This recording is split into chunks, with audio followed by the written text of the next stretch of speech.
ಅಡಿಕೆ, ತೆಂಗು, ಕಾಫಿ, ಕಾಳುಮೆಣಸು, ಈಗ ಶುಂಠಿ ಬೆಳೆಗಾರರಿಗೆ ಯಥೇಚ್ಛವಾಗಿ ಕೊಡ್ತಾ ಇದ್ದೀವಿ. ನೋಡಿ, ಫಸಲು ಬರ್ತಾ ಇರೋದಕ್ಕೆ 4 kg ಕೊಡಿ, ಫಸಲು ಬಂದಿಲ್ಲ ಅಂದರೆ 2 kg ಕೊಡಿ, ಮತ್ತು ಕಾಫಿಗೆಲ್ಲ 1 kg ಕೊಡಿ. ಶುಂಠಿಗಾದರೆ ನಾವು 1 ಎಕರೆಗೆ 35ರಿಂದ 40 ಬ್ಯಾಗ್ ಸಜೆಷನ್ ಮಾಡ್ತೀವಿ. ಸಮೃದ್ಧಿ ಗೊಬ್ಬರ ಒಂದ್ಸತಿ ಹಾಕಿ ನೋಡಿ, ನಿಮಗೆ ಫಲವತ್ತತೆ ಜಾಸ್ತಿ ಆಗ್ತದೆ. ನೀವು ಮಾಡೋ ಬೇಸಾಯದಲ್ಲಿ ಹಣ ಉಳಿಸ್ಬೋದು. ಕೋಳಿ ಗೊಬ್ಬರ ಆಗಿರ್ಬೋದು, ಕುರಿ ಗೊಬ್ಬರ, ಕೊಟ್ಟಿಗೆ ಗೊಬ್ಬರ, ಇದು ಮೇಯ್ನಾಗಿ ನಾವು ಇಟ್ಕೊಂಡು ಇದಕ್ಕೆ ಫಿಶ್ ಅಮೈನು ಮತ್ತು ಫಿಶ್ ಬೋನ್ ಮಿಲ್ನ ಆ್ಯಡ್ ಮಾಡಿ ಎನ್ರಿಚ್ಮೆಂಟಿಗೋಸ್ಕರ 40 to 60 ಡೇಸ್ ಡಿಕಂಪೋಸ್ ಮಾಡ್ತಾ ಇದ್ದೀವಿ. ಎಲ್ಲ ನನ್ನ ಹಳ್ಳಿ ಟಿವಿ ವೀಕ್ಷಕರಿಗೂ ನಮಸ್ಕಾರ. ನನ್ನ ಹೆಸರು ಈಶಾಜಿ ಗೌಡ ಅಂತ ಹೇಳಿ, ಸಮೃದ್ಧಿ ಬಯೋ ಫರ್ಟಿಲೈಸರ್ ಕಡೆಯಿಂದ. ಸರ್, ನಾರ್ಮಲ್ ಆಗಿ ರೈತರು ಏನು ಮಾಡ್ತಾ ಇದ್ದಾರೆ ಅಂದರೆ, ಮೇಯ್ನಾಗಿ ಅವ್ರ ತಲೆಯಲ್ಲಿ ಸಾವಯವ ಗೊಬ್ಬರ ಅಂತ ಬಂದರೆ ಕೋಳಿ ಗೊಬ್ಬರ ಅಥವಾ ಕುರಿ ಗೊಬ್ಬರ ಅಂತ ಬರುತ್ತೆ, ಇಲ್ಲ ಅಂದರೆ ದನದ ಗೊಬ್ಬರ ಅಂತ ಬರುತ್ತೆ. ಈಗ ಅನಿವಾರ್ಯ ಪರಿಸ್ಥಿತಿ ಏನಾಗಿದೆ ಅಂದರೆ, ಎಲ್ಲೂ ಸಾವಯವ ಗೊಬ್ಬರ ಸಿಗ್ತಾ ಇಲ್ಲ.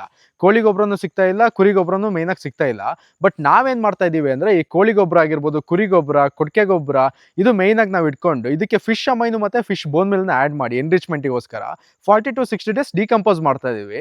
ಈ ಡಿಕಂಪೋಸ್ ಮಾಡೋ ಟೈಮಲ್ಲಿ ಟ್ರೈಕೋಡರ್ಮಾ ಮತ್ತು ಸೂಡೋಮೋನಾಸ್ ಆ್ಯಡ್ ಮಾಡ್ತೀವಿ. ಡಿಕಂಪೋಸ್ ಮಾಡಾದ್ಮೇಲೆ ನಾವು 4 mm ಸೀಡ್ ಮಾಡಿ 40 kg ಬ್ಯಾಗ್ ಮಾಡಿ ರೈತರಿಗೆ ಕೊಡ್ತಾ ಇದೀವಿ. ಮೇಯ್ನ್ ಆಗಿ ರೈತರಿಗೆ ನಾವೇನು ಅನ್ನೋದಂದ್ರೆ, ಈಗ ನಾರ್ಮಲ್ ಆಗಿ ಗೊಬ್ಬರಗಳು ಎಷ್ಟು ಹಾಕ್ಬೇಕಂತ ಗೊತ್ತಾಗಲ್ಲ. ಎಲ್ಲ ಏನು ಮಾಡ್ತಾರೆ ಅಂದರೆ, ಕುರಿ ಗೊಬ್ಬರ ಆದರೆ ಒಂದು ಬುಟ್ಟಿ ಹಾಕ್ತಾರೆ, ಕೊಟ್ಟಿಗೆ ಗೊಬ್ಬರ ಒಂದು ಬುಟ್ಟಿ ಹಾಕ್ತಾರೆ. ಈಗ ಒಂದು ಮನುಷ್ಯ ಎಷ್ಟು ತಿನ್ಬೇಕು ಅನ್ನ ಅಂದರೆ ಅಷ್ಟೇ ತಿನ್ಬೇಕು, ಅದಕ್ಕಿಂತ ಜಾಸ್ತಿ ತಿಂದರೆ ಅಜೀರ್ಣ ಆಗ್ಬಿಡುತ್ತೆ. ಅದೇ ಥರ ಒಂದು ಮರಕ್ಕೂ ಅಷ್ಟೇ, ಒಂದು ಮರಕ್ಕೆ ಏನು ಪ್ರಮಾಣದಲ್ಲಿ ಗೊಬ್ಬರ ಬೇಕು, ಅದಕ್ಕೆ ಏನು ಪ್ರಮಾಣದಲ್ಲಿ ಮೈಕ್ರೋ ನ್ಯೂಟ್ರಿಯೆಂಟ್ಸ್ ಬೇಕು, ಆ ಪ್ರಮಾಣದಲ್ಲಿ ಮಾತ್ರ ಕೊಟ್ಟರೆ ಮಾತ್ರ ಅದು ಕರೆಕ್ಟಾಗಿ ಈಲ್ಡ್ ಬರುತ್ತೆ. ನಾವೇನೋ ಒಟ್ಟರಾಶಿ ತಗೊಂಬಂದು ತುಂಬಿದ್ರೆ ಅದ್ರಲ್ಲಿ ಬರಲ್ಲ. ಅದಕ್ಕೆ ಏನು ಕ್ವಾಂಟಿಟಿ ಬೇಕು, ಏನು ಕ್ವಾಲಿಟಿ ಬೇಕು, ಆ ಕ್ವಾಂಟಿಟಿ ಕ್ವಾಲಿಟಿ ಕೊಟ್ಟರೆ ಮಾತ್ರ ಒಳ್ಳೆ ರಿಸಲ್ಟ್ ಬರುತ್ತೆ. ಮತ್ತು ನನ್ನ ಇಂಟೆನ್ಷನ್ ಏನಂದರೆ, ನಮ್ಮ ಕಂಪ್ನಿದು QPQ ಅಂತ ಒಂದು ಮಾಡಲ್ ಇಟ್ಕೊಂಡಿದ್ದೀವಿ. ಏನಂದರೆ ಕ್ವಾಲಿಟಿ, ಪ್ರೈಸು, ಕ್ವಾಂಟಿಟಿ, ಇವು ಮೂರಲ್ಲಿ ನಾವು ಕಾಂಪ್ರಮೈಸ್ ಆಗೋದೇ ಇಲ್ಲ. ಸರ್, ನಾನು ಮೇಯ್ನ್ ರೈತರಿಗೆ ಏನು ಹೇಳೋದಂದರೆ, ನಿಮ್ಮ ಮಣ್ಣನ್ನು ಫಲವತ್ತತೆಯಾಗಿ ಇಟ್ಕೊಳ್ಳಿ. ನೀವು ನಿಮ್ಮ ಮಣ್ಣನ್ನು ಫಲವತ್ತತೆಯಾಗಿ ಇಟ್ಕೊಂಡಿಲ್ಲ ಅಂದರೆ ಒಂದು ಹುಳು ಕಡ್ಡಿ ಕೂಡ ಬೆಳೆಯೋಕ್ಕೆ ಸಾಧ್ಯ ಇಲ್ಲ.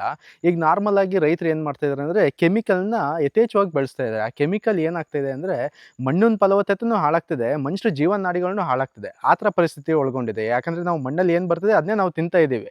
ಈಗ ಯಾವುದೇ ಆಗಿರೋದು, ಮಣ್ಣಲ್ಲಾಗಿರ್ಬೋದು, ಕೃಷಿಲಾಗಿರ್ಬೋದು, ಎಲ್ಲದೇ ಆಗಿರ್ಬೋದು, ಅಧಿಕ ಬೆಳೆ ಬೇಕು ಅಂತ ಹೇಳಿ ಈಗ ಜಾಸ್ತಿ ಯೂರಿಯಾ, ಪೊಟ್ಯಾಶ್ ಈ ಥರದ್ದೆಲ್ಲ ಕೆಮಿಕಲ್ ಯೂಸ್ ಮಾಡ್ತಾ ಇದ್ದಾರೆ. ಬಟ್ ನಮಗೆ ಏನಂದರೆ, ಮುಂದಿನ ಪೀಳಿಗೆಗೆ ಬೇಕು, ನಾವು ಮುಂದೆ ಏನಾದ್ರು ಒಳ್ಳೆ ರೀತಿಯಲ್ಲಿ ಬೆಳವಣಿಗೆ ಹೋಗಬೇಕು ಅಂದರೆ ಸಾವಯವ ಪದ್ಧತಿಯಲ್ಲಿ ನಾವು ಯೂಸ್ ಮಾಡ್ತಾ ಇರಬೇಕು. ಮೀನ್ಸ್ ನಾವು ಏನೇನು ಗೊಬ್ಬರಗಳು ಹಾಕ್ತೀವಿ, ಏನೇನು ಡಿಕಂಪೋಸ್ ಮಾಡ್ತೀವಿ, ಅದಕ್ಕೆ ಏನೇನು ಮೀನ್ಸ್ ಮೈಕ್ರೋ ನ್ಯೂಟ್ರಿಯೆಂಟ್ಸ್ ಆಗಿರ್ಬೋದು, ಟ್ರೈಕೋಡರ್ಮಾ, ಸೂಡೋಮೋನಾಸ್ ಆ್ಯಡ್ ಮಾಡ್ತೀವೋ, ಅದ್ರ ಫೈನಲ್ ಔಟ್ಪುಟ್ ನೋಡಿ ಸರ್, ನಿಮ್ಗೆ ಈ ಥರ ಇರುತ್ತೆ. 40 kg ಬ್ಯಾಗ್ ಮಾಡಿ ಕೊಡ್ತೀವಿ. 40 kg ಬ್ಯಾಗ್ ಬಂದುಬಿಟ್ಟು 360 rupees ಆಗುತ್ತೆ. ನಮ್ಮದು ಇನ್ಕ್ಲೂಡಿಂಗ್ ಡೆಲಿವರಿ ಇರುತ್ತೆ. ಮತ್ತು ಇದು ಏನಕ್ಕೆ ಈ ಥರ ನಿಮ್ಗೆ ಪೌಡ್ರ್ ಆಗಿದೆ ಅಂತ ಕೇಳ್ತೀರಾ. ಒಬ್ಬೊಬ್ರು ಏನು ಮಾಡ್ತಾರೆ ಅಂದರೆ, ಈ ಕೋಳಿ ಗೊಬ್ಬರ ಆಗಿರ್ಬೋದು, ಕುರಿ ಗೊಬ್ಬರ ಇದೇನು ಈ ಥರ ಪೌಡ್ರ್ ಮಾಡಿರ್ತಿಲ್ಲ ಅಂದರೆ, ನಾವು 40 to 60 ಡೇಸ್ ಡಿಕಂಪೋಸ್ ಮಾಡ್ತೀವಿ. ಮೇಯ್ನಾಗಿ ಡಿಕಂಪೋಸ್ ಏನಕ್ಕೆ ಮಾಡ್ತೀವಿ ಅಂದರೆ, ಹೀಟ್ ಕನ್ಸಂಪ್ಷನ್ ಕಮ್ಮಿ ಆಗಲಿ ಅಂತ.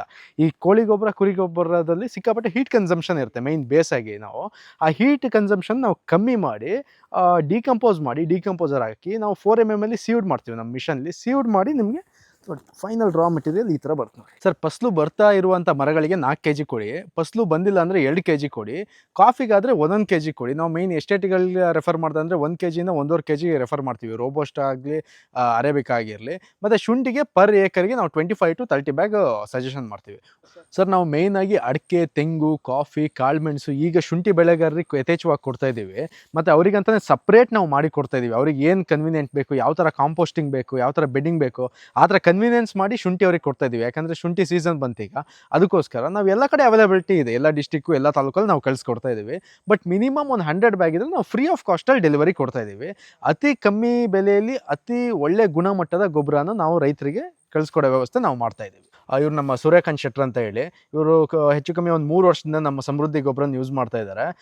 ನೀವು ನಾನು ಸುಮ್ಮನೆ ಹೇಳಿ ನೀವೇನೋ ಇದು ಮಾಡೋದಕ್ಕಿಂತ ನಮ್ಮ ರೈತರು ನೀವು ಏನು ಹೇಳ್ತಾರೆ ಅಂತ ಅವರಿಗೆ ನೀವು ಕೇಳ್ಬೋದು. ಶೆಟ್ಟರ್, ನೀವೇ ಹೇಳಿ ಹೆಂಗಾಗಿದೆ ರಿಸಲ್ಟ್ ಎಲ್ಲ. ಇದರಲ್ಲಿ ಏನೇನು ಬೆನಿಫಿಟ್ ಇದೆ ಅಂತ ಹೇಳಿದ್ರೆ, ಎರೆಹುಳ ಉತ್ಪತ್ತಿ ಆಗುತ್ತೆ. ನಮಗೆ ನಮ್ಮ ಅಡಿಕೆ ತೋಟ ಆಗಿರ್ಬೋದು, ಕಾಳುಮೆಣಸು ಆಗಿರ್ಬೋದು, ಯಾವ್ದು ಬೆಳಿಬೇಕು ಅಂತ ಹೇಳಿದ್ರೆ ಎರೆಹುಳುಗಳು ಉತ್ಪತ್ತಿ ಆಗ್ತಿದ್ದಂಗೆ ನಮ್ಗೆ ಫಲವತ್ತತೆ ಜಾಸ್ತಿ ಆಗ್ತದೆ. ಯಾಕಂತ ಹೇಳಿದ್ರೆ, ಈ ಗೊಬ್ಬರದ ಬಗ್ಗೆ ಏನು ಹೇಳ್ತಾ ಇದ್ದೀನಿ ಅಂದರೆ, ಯಾವುದೇ ಕಾರಣಕ್ಕೂ ಕೆಮಿಕಲ್ ಇಲ್ಲ ಇದರಲ್ಲಿ. ಹಾಗಾಗಿ ಎರೆಹುಳು ಉತ್ಪತ್ತಿಯಾಗಿ ಅಡಿಕೆ ಮರನ ಇದು ಎಲೆ ಚುಕ್ಕೆ ರೋಗ ಇರ್ಬೋದು, ಹಿಂಗಾರ ಉದ್ರಲ್ಲ, ಮತ್ತೆ ಕಾಳುಮೆಣಸು ಆಗಿ ಏನು ಉದ್ರೋದಿಲ್ಲ. ದಯವಿಟ್ಟು ಎಲ್ಲರಿಗೂ ಹೇಳ್ತಿರೋದು ಏನಂತ ಹೇಳಿದ್ರೆ, ಯಾವ್ಯಾವುದು ಇದು ನೋಡ್ಕೊಂಡು, ಜಾಹೀರಾತುಗಳು ನೋಡಿಕೊಂಡು ಮರಳಾಗಬೇಡಿ. ನಾವು ಎಲ್ಲ ಕಡೆ ಅವೈಲಬಿಲಿಟಿ ಇದೆ. ಎಲ್ಲ ಡಿಸ್ಟಿಕ್ಕು, ಎಲ್ಲ ತಾಲೂಕಲ್ಲಿ ನಾವು ಕಳಿಸ್ಕೊಡ್ತಾ ಇದ್ದೀವಿ. ಬಟ್ ಮಿನಿಮಮ್ ಒಂದು 100 ಬ್ಯಾಗ್ ಇದ್ದರೆ ನಾವು ಫ್ರೀ ಆಫ್ ಕಾಸ್ಟಲ್ಲಿ ಡೆಲಿವರಿ ಕೊಡ್ತಾ ಇದ್ದೀವಿ. ಅತಿ ಕಮ್ಮಿ ಬೆಲೆಯಲ್ಲಿ ಅತಿ ಒಳ್ಳೆ ಗುಣಮಟ್ಟದ ಗೊಬ್ಬರನ ನಾವು ರೈತರಿಗೆ ಕಳಿಸ್ಕೊಡೋ ವ್ಯವಸ್ಥೆ ನಾವು ಮಾಡ್ತಾ ಇದ್ದೀವಿ. ಸರ್, ನಮ್ಮನ್ನು ಕಾಂಟ್ಯಾಕ್ಟ್ ಮಾಡಬೇಕಂದ್ರೆ ಸ್ಕ್ರೀನ್ ಮೇಲೆ 2 ನಂಬರ್ ಕಾಣ್ತಾ ಇದೆ. ಅವು 2 ನಂಬರಿಗೆ ಕಾಂಟ್ಯಾಕ್ಟ್ ಮಾಡಿದ್ರೆ ನಾವು ಕಳಿಸ್ಕೊಡೋ ವ್ಯವಸ್ಥೆ ಮಾಡ್ತೀವಿ.